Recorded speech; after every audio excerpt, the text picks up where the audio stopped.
Hello, this is Reverend Bill Ryan, and it's Monday the 13th. And I haven't heard much about the fire today. Um, Hopefully, that's a good sign, although I did hear that the winds were going to be kicking up tonight. So that might mean more problems. I don't know. But one thing's evident, though, is we really can't rely much on the mainstream media anymore. For those of you who didn't see it, there were reports coming out that there was no fire in the reservoir, and the local news there basically dismissed that, saying that they didn't hear anything about no water. And then they went to location, not them. I guess some other reporter went to the location and found out that there was no water. So the liberals seem to be slanting the news as usual to fill their needs. So yeah, it's just you can't trust main media at all anymore. I actually looked briefly at the New York Times. I think it was yesterday, and they didn't seem to mention anything about the incompetence of the mayor or her in Ghana. I guess it just didn't happen or wasn't important to report on. So they certainly are living up to their reputation of lately. Anyway, I got some good feedback from the last one I did regarding the facts from the Bible. So I thought maybe I'd do something along those lines again. Um, just in case you guys were curious about some things. This might be a little bit more with my opinion, and I'll let you know what's because with the thing with these with the Bible is, especially with things like Revelation, you can get 100 people to read it and come up with 100 different ideas. So you kind of just got to go with what you take is probably the truth or your truth, I guess. Um, but anyway, so the first thing that I learned with my what happened is I'm sure you guys probably a lot of you know that a few years ago I was all fat, dumb, and happy, and I didn't really give much thought about witches or evil or Satan or I mean I knew they existed, but I didn't really think they had much to do with me. And then I got attacked by an entire coven, and it was kind of brutal, and it lasted for over a year, and it might still be going on. Maybe they're taking a lull, or who knows. But that opened my eyes to a lot of things. So I'll mention a few things that I discovered along the way with my battles against witchcraft and Satan. Um, but one thing that I did I came under more of an evangelical umbrella religion wise. I found that they helped me mostly with the battle of good versus evil. So a lot of this is coming up from that background, Pentecostal evangelical standpoint. The first thing is you should not worship uh, saints or angels or even the Virgin Mary. That this was kind of news to me, but for a number of reasons. They fall under worshiping of false idols, and the reason is you should only worship Jesus. And along with the fact that these the saints are not in the league of Jesus. There's also the reason that Satanists have actually used the names of saints to name some of their evil spirits. So it's quite possible that if you're calling on a certain saint, you're actually calling on a demon or an evil spirit that has been given that name. So you'll be praying to, unknown by you, by the way. You'll think you're praying to a saint, but you'll actually be praying to a demon. So how you get around that is you just pray to Jesus, and He will hear your prayers. And I would recommend. Mentioned I think the last time that you need to pray a lot. Don't just pray once and think that'll do for a number of reasons. That's why Daniel and David were so good with their prayers, is that they continued to pray. And you've got to pray to make sure your prayers get through that second layer of heaven and get to the Lord. Another one is why you should not listen to music, evil music, or watch horror movies. Um, this was a weird one for me because I heard that, and my first thought was, well, I'm not going to be influenced by horror movies or music. Why would I care if there were secret messages? I'm not. I mean, I'm a soldier of Christ. Well, apparently, because Satan actually creates this music, or he thrives in these horror movies, showing really disgusting, despicable acts, even though you're not being influenced by it, by the very fact that you're playing it, it's like waving his flag and he gets strength in it. So if you can avoid maybe listening to music that might have some satanic messages to it or horror movies, these are all giving credibility and strength to Satan. Um, Next one is very surprising to me.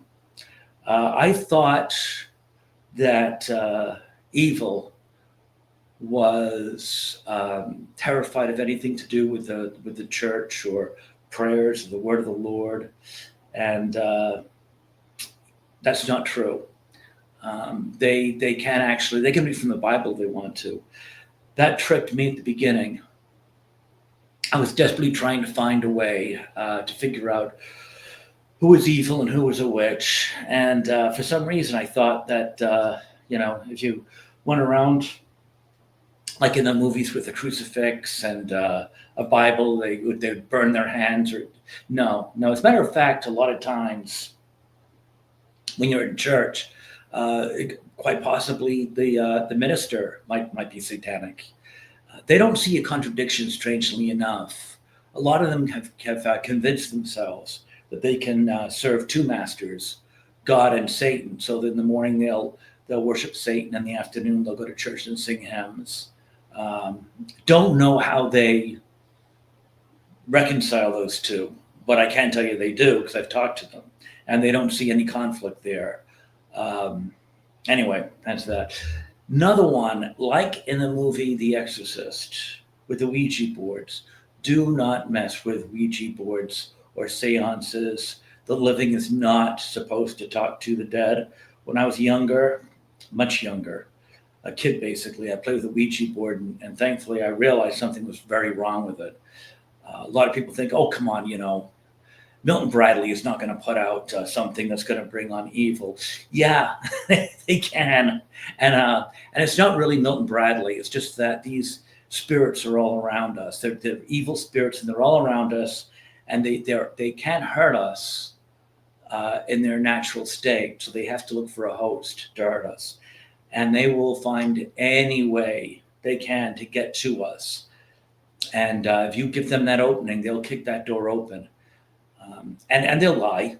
They'll say, yeah, I'm your lost grandmother, or I missed you so much, honey. All this stuff, just so you get fooled. But that is no. The good people are not around you. They are at rest in heaven, hopefully. But what you are surrounded by are evil spirits that are not allowed into the gates of heaven. So you do not want to speak to these things if you can avoid it at all.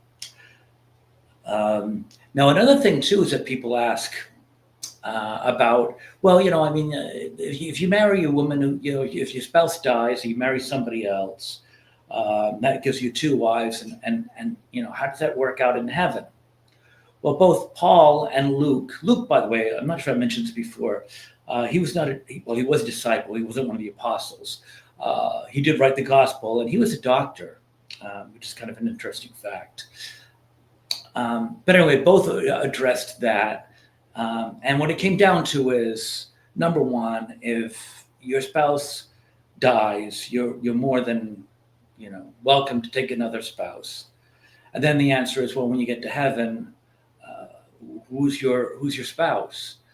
And the answer, strangely enough, is relationships are different in heaven. And when you're in heaven, you're not going to really care all that much who your spouse is. I mean, you're just going to be so happy. It's really not going to matter. So, yeah, that's that's pretty much the answer there. If you have two wives or two husbands, and you go to heaven, who's your spouse? If you're in heaven, who cares? I mean, you're in heaven. Now, let's discuss a little bit about rapture. This gets a little bit confusing because most of the time, it's mentioned in different books, but I think when people think of rapture, they think of Revelations, and that's very symbolic. I'm going to give you the best I can from how I understand the rapture, and after this, if you want to go on and look on the internet, I'm sure within 10 minutes you can find somebody who contradicts at least something that I said, because people do have different ideas. This is, as far as I can tell, this is how I understand it. First of all, rapture is not the end of the world. That's a misconception. It's a world-ending event, but it's not the end of the world. The second coming of Jesus is the end of the world. So that's the first thing to understand. The rapture is a state of, or step to the end of the world. So what happens there is supposedly trumpet sounds and all this kind of stuff, and the dead rise, and all the people that are slated for heaven will go. So you and I can be standing there digging a ditch, and if you're slated for heaven during the rapture, you'll disappear, but I'll stay because I'm not pigeonholed yet for heaven.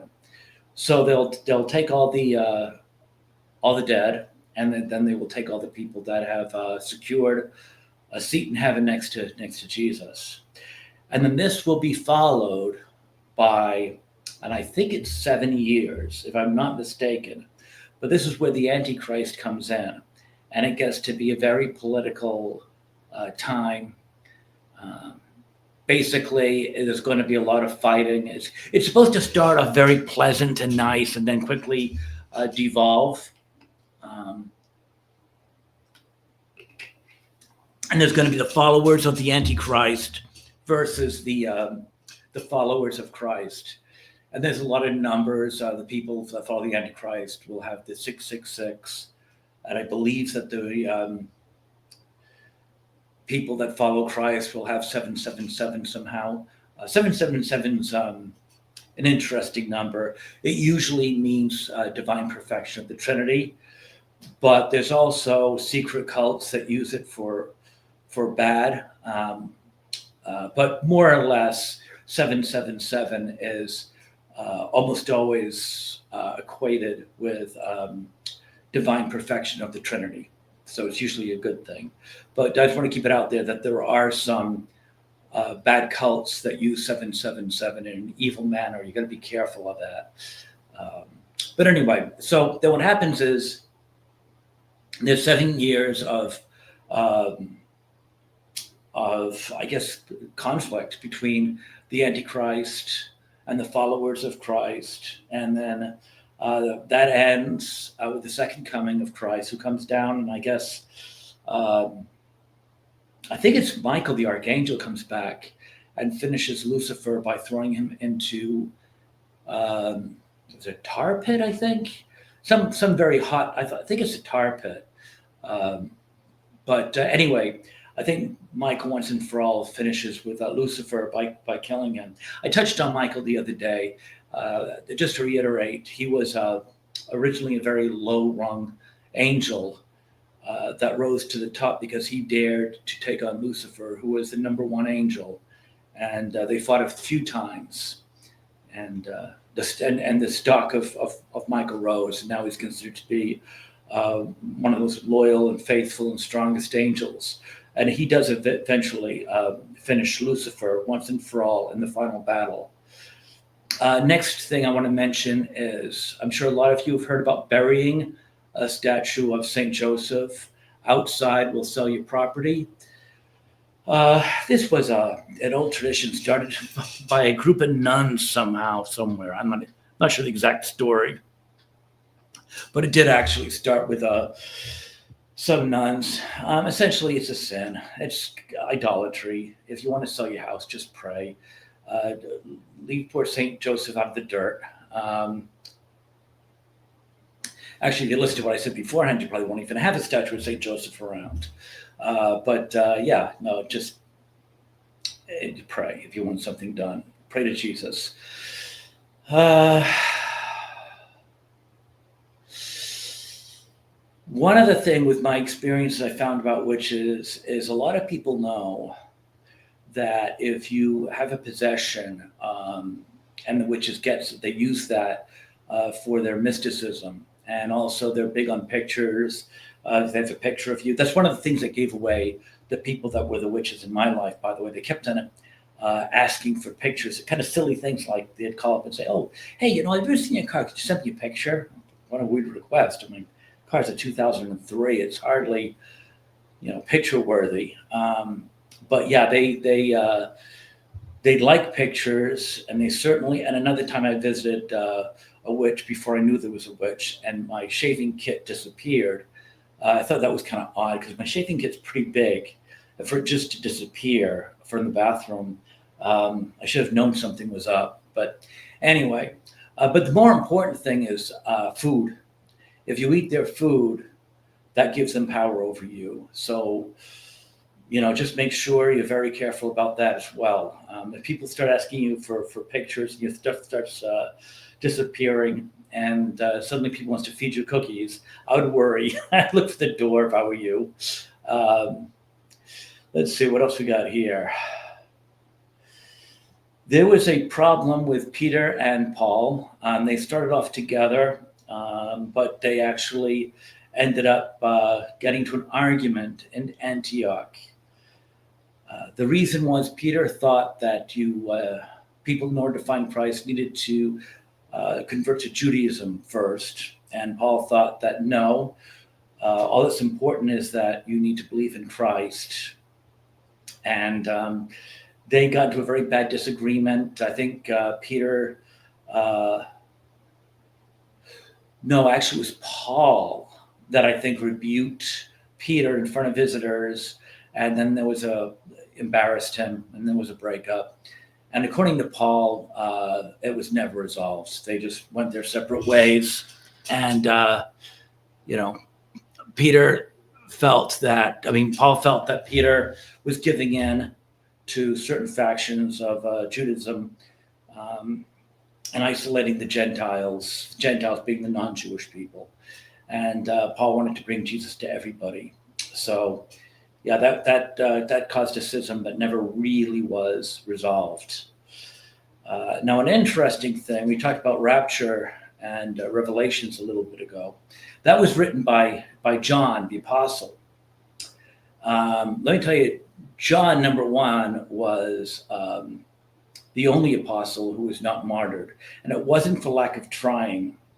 There was a Roman emperor, Domitian, and he sentenced John to be boiled to death in oil. So they threw John in a pot of oil, and he just continued to preach. It didn't affect him. He just stood up in the oil and just kept on preaching. So then they forced him to drink poison, but the poison did not hurt him, as it was mentioned in Mark 16, verse 18. So John became the head of the church, but he was banished to Patmos in 97 AD. When he was there, he had the revelation of the end of times, and he wrote the book of Revelations. And that's one of the reasons why he would not die. That was actually an issue too, if I remember correctly. I don't remember the passage or anything like that, but I do remember that Jesus made a reference that John would not die for a while or something. So he left some kind of an open statement, and Peter asked, well, why does John get to live? And Jesus kind of just said, well, what's it to you? I think this in Matthew. Anyway, the reason was because John needed the time to have the Revelations vision and to write about it. And that pretty much gave everyone a sight into the end of times. So All right. Well, I'm running a little late here. It's getting about 20 minutes, so I'll let you guys go. Hopefully, you found that interesting. If you did, let me know, like, share, and subscribe. And if you didn't, thanks for your time and have a really wonderful week. Thanks.